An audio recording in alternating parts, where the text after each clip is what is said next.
Quando o crepúsculo se despede e a escuridão se instala, algo desperta nos recessos mais antigos da mente humana. É nesse silêncio noturno que sussurros ancestrais ganham voz e velhas histórias, muitas vezes esquecidas à luz do dia, começam a ecoar como um chamado vindo de um passado sombrio.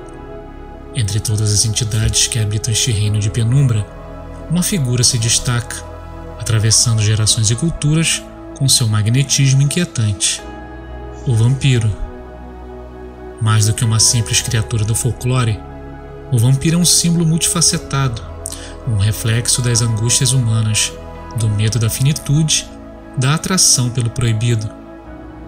Ele é o forasteiro da noite, um visitante inesperado que nunca envelhece, que se alimenta não apenas da energia vital, mas dos próprios medos enraizados na alma coletiva. Relatos sobre seres que emergem após o pôr do sol, sugando a força de quem cruza seu caminho, são encontrados desde a antiguidade até os dias de hoje, variando de nomes, formas e intenções, mas sempre com uma mesma essência: o desafio à ordem natural da vida. Neste episódio de Mistérios da Meia-Noite, vamos além do mito. Vamos explorar suas raízes profundas nas culturas ancestrais, revelar as curiosidades obscuras que moldam o arquétipo do vampiro moderno, analisar seu impacto cultural e simbólico ao longo dos séculos e mergulhar nas teorias sobrenaturais e contemporâneas que ainda alimentam esse mistério. Prepare-se, pois nem tudo que habita a escuridão desaparece com a luz. Algumas presenças apenas aprendem a se esconder melhor. Se você é fascinado por mistérios não resolvidos e casos intrigantes como esse, não deixe de se inscrever no canal e ativar o sininho. Aqui no Mistérios da Meia-Noite, a verdade está sempre à espreita na escuridão. Muito antes de o vampiro assumir a forma que hoje conhecemos, a ideia de seres que se alimentam da força vital dos vivos já se enraizava no imaginário das civilizações mais antigas. A Mesopotâmia, berço das primeiras cidades e crenças complexas, nos oferece relatos intrigantes sobre as entidades como Lilo e Lílito, espíritos errantes que vagavam pela noite, associados ao desejo, ao vazio e à perturbação do sono humano. Essas figuras consideradas perigosas já traziam elementos que mais tarde seriam atribuídos aos vampiros: a sedução, o mistério e o vínculo com a escuridão. Na Grécia Antiga, surgem as Lamiae, mulheres transformadas por mágoas ou punições divinas, que se tornaram seres da noite, belas e perigosas. Já os romanos falavam das Strigae, criaturas aladas que, segundo o folclore, podiam se aproximar dos sonhos alheios e causar desconfortos profundos. Embora cada civilização nomeasse de forma distinta essas presenças noturnas, havia um padrão recorrente: algo ou alguém que drena, que enfraquece, que retorna com intenções veladas. Entretanto, foi nas terras frias e nebulosas do leste europeu, entre os séculos 17 e 18, que o arquétipo do vampiro começou a tomar forma mais próxima do que conhecemos hoje. Em vilarejos da Romênia, Sérvia, Bulgária e Hungria, surgiram rumores sobre pessoas que, após partirem desta existência, teriam retornado inquietas para rondar os vivos. Esses relatos se intensificavam especialmente durante períodos de doenças e crises, quando o medo coletivo procurava explicações para o que não podia ser compreendido racionalmente. Alguns moradores relatavam sinais estranhos próximos aos cemitérios, sonhos inexplicáveis, sombras sem dono e até a sensação de estar sendo observado. Como forma de proteção, comunidades adotavam práticas simbólicas e espirituais. O uso de crucifixos, ervas aromáticas como alho, sal e certos ritos funerários tornaram-se comuns. Em muitos casos, essas práticas eram passadas de geração em geração como uma herança invisível que mantinha os visitantes noturnos afastados. Essas tradições populares ganharam força e se espalharam, fundindo-se com crenças religiosas, medos sociais e elementos culturais até criarem um novo tipo de criatura mítica, o vampiro europeu. Ser noturno, elegante e ao mesmo tempo ameaçador, símbolo daquilo que não deve ser despertado. Compartilhe esse vídeo com seus amigos que também amam explorar o inexplicável. Quem sabe juntos vocês não desvendam o próximo grande mistério. Das brumas densas da Europa Oriental e dos sussurros populares sobre criaturas inquietas, emergiu uma figura que moldaria para sempre a forma como o mundo enxerga os vampiros. Drácula, a criação imortal de Bram Stoker, publicada pela primeira vez em 1897. Muito mais do que uma simples história de horror, a obra é um marco da literatura gótica, costurando lendas ancestrais com o medo moderno do desconhecido e do invisível. Inspirado de maneira indireta no histórico Vlad III, príncipe da Valáquia, também conhecido como Vlad Draculae, Stoker não apenas tomou emprestado o nome e parte da ambientação, mas reinterpretou os traços de um líder implacável para criar algo inteiramente novo. Uma entidade que não só ameaçava fisicamente, mas também espiritualmente, despertando em seus alvos a inquietação que ia além do medo. Drácula é o vampiro aristocrático, sofisticado e calculista. Sua presença é silenciosa, mas dominante. Ele seduz, manipula, observa. O castelo isolado nos Cárpatos, envolto por um cenário hostil e sobrenatural, torna-se uma metáfora do próprio personagem. Afastado da humanidade, preso entre eras, carregando o peso de um poder antigo e a melancolia da eternidade. Os detalhes que Bram Stoker incluiu, como a ausência de reflexo, a vulnerabilidade à luz solar, a transformação em névoa animal e a limitação em cruzar águas correntes, ajudaram a cristalizar uma mitologia que seria reproduzida, adaptada e reverenciada por mais de um século. Mas Drácula é mais do que o nascimento de um monstro literário. Ele é o espelho escuro da sociedade vitoriana. Em sua figura convivem o desejo reprimido, a ameaça ao status quo, o estrangeiro que perturba as estruturas morais e o temor diante de uma ciência em expansão que não consegue explicar tudo. O vampiro de Stoker é um símbolo ambivalente, ao mesmo tempo sedutor e predador, erudito e primitivo, senhor e prisioneiro de seu próprio destino. A publicação de Drácula marcou uma virada cultural. O mito, até então restrito às tradições orais e registros locais, ganhou projeção internacional e passou a ser incorporado pela cultura ocidental em diversas formas, do teatro aos quadrinhos, do cinema mudo aos grandes blockbusters. O vampiro agora tinha um nome, um rosto e um legado. Desde então, a figura do vampiro literário se desdobrou em múltiplas vertentes, do amaldiçoado introspectivo ao rebelde romântico, do vilão imortal ao herói sombrio.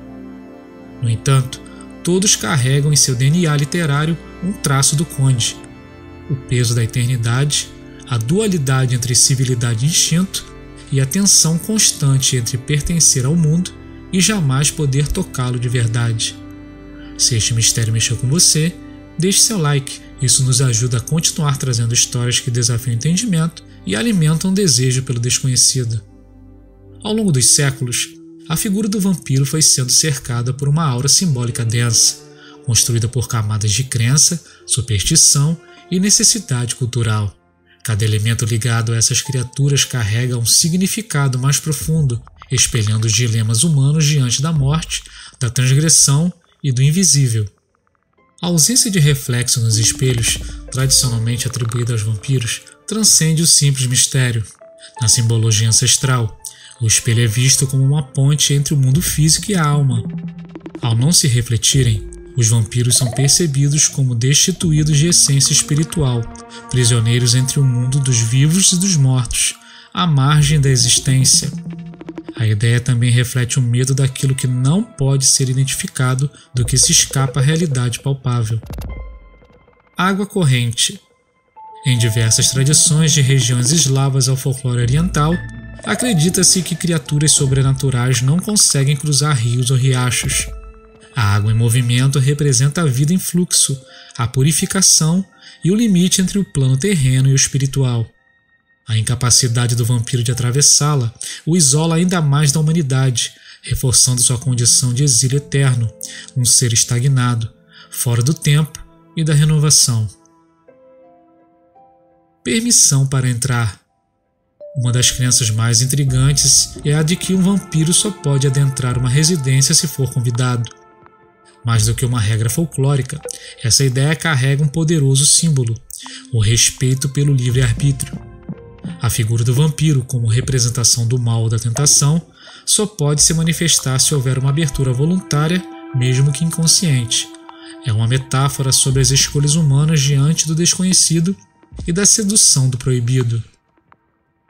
Alho e ervas sagradas. O uso de alho, arruda, verbena e outras plantas como forma de proteção remonta a tradições agrárias e pagãs, nas quais tais elementos eram associados à limpeza espiritual e à força da terra. O alho, em particular, com seu cheiro forte e propriedades medicinais, passou a simbolizar uma barreira natural contra o mal, como se a pureza da natureza pudesse repelir aquilo que é antinatural. Com o avanço da ciência, no entanto, a busca por explicações racionais para os antigos relatos levou médicos e estudiosos a revisitar essas crenças sob outra luz.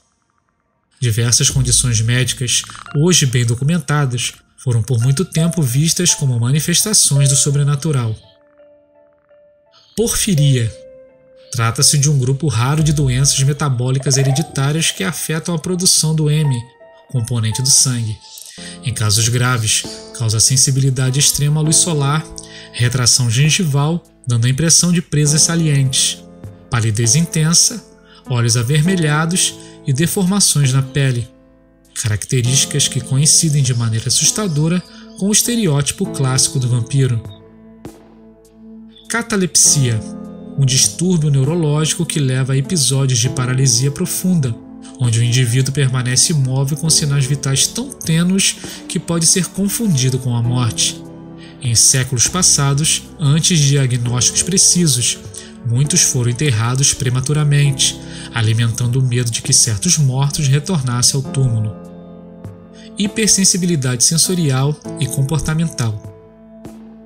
Doenças como raiva, epilepsia e certos distúrbios mentais também provocavam mudanças bruscas de comportamento, aversão à luz, agitação extrema ou agressividade. Em sociedades onde o conhecimento médico era escasso, tais sintomas eram rapidamente associados à possessão, maldição ou transformação sobrenatural.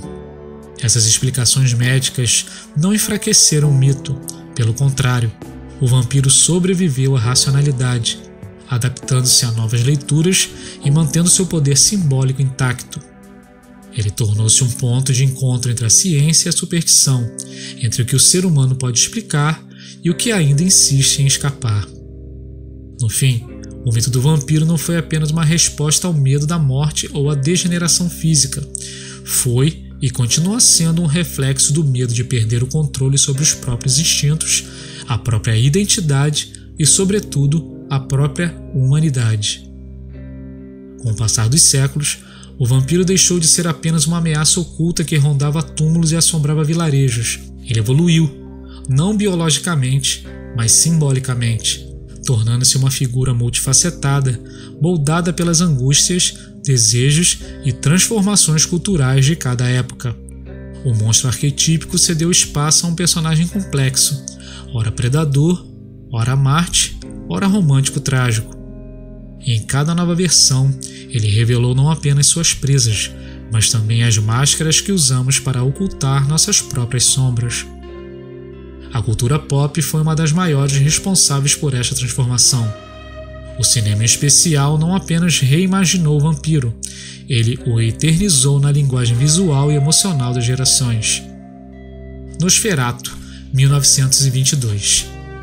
Nascido do expressionismo alemão, esta versão muda e grotesca de Conde Orlok representa o terror primitivo e irracional, uma figura cadavérica, animalesca, que habita os domínios do inconsciente coletivo e simboliza a peste, o medo do estrangeiro e da morte silenciosa que se arrasta pelas sombras.